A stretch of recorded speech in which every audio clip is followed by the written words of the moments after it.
Hello and welcome to the Tower of London in January 2021, and can I wish you all a very happy new year wherever you're listening to this thought for the day. I've just lit the Advent wreath, and I guess for the last time, as tonight is Twelfth Night, when traditionally we take down all the Christmas decorations, blow out the candles, put them all away for another year. And it's about the Epiphany that I would like to give a little bit of thought today. The Epiphany finds its origins in the Old Testament, and in particular in the prophet Isaiah and in the book of Psalms and Psalm 72.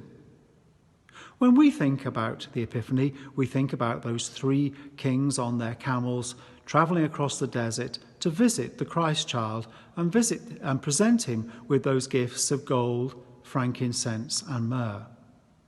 There's a lot of rich symbolism in that.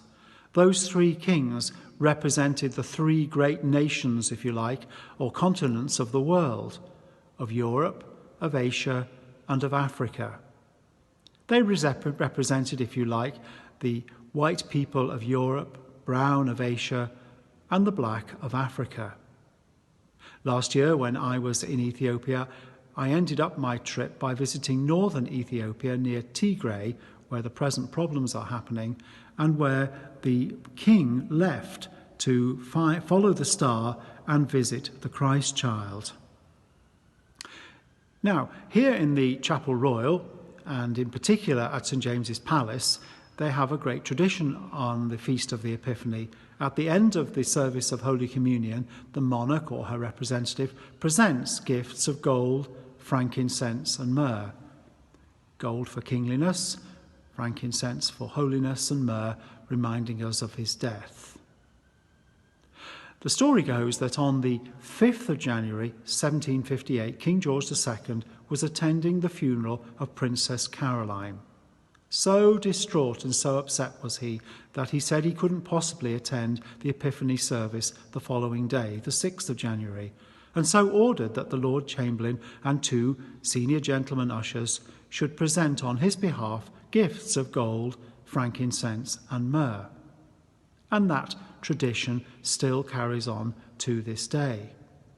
The origins of the monarch presenting gifts actually goes right the way back to the Norman conquest, and David Baldwin, the historian, has ventured to say that he believes that the first incidence of this may well have happened here at the Tower of London, where the monarch would have presented gifts of gold, frankincense and myrrh for over 600 years before the palace, if you like, moved to King James's Palace, where it happens today. So let's just think a little bit about that story of the Epiphany and what it means to us. I believe you can't have Christmas without Epiphany. You can't have Epiphany without Christmas. The two are joined together. Jesus, the Christ child, was revealed first to the poor, to the shepherds, and then later he revealed himself to the kings, bringing together and embracing first of all the Jews, the covenant people, and then later the Gentiles, the nations of the world. Jesus manifested himself to all people in his grace and in his love.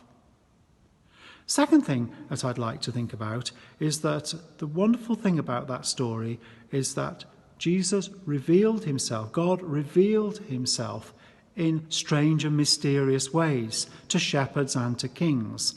And I believe he still does the same today and has done in many centuries. He's revealed himself in so many different ways, as in the different ways he did in that first story. People like you and people like me have met God in Jesus Christ in so many different ways and forms, and that's something for us to embrace and to be eternally thankful for. We often say God is the God of surprises. Let us pray that in this year, 2021, God will continue to reveal himself in surprising and strange ways, as well as ordinary ways, to people like you and people like me. I pray that tomorrow you have a happy Epiphany. And so finally, let me ask you to pray for the church and for the world as we start this year. No doubt it's going to be a bit of a difficult start for us all. Let us pray that we can join together with Christians around the world by coming back here and praising God in word and in music, in word and in sacrament, together as we have done over centuries. Pray for one another, pray for the church, and pray for the world. And let us pray that in 2021, God, in his great grace and love, as he did in that first story, in Christmas to Epiphany, he will continue to reveal himself to all people. May God bless you all.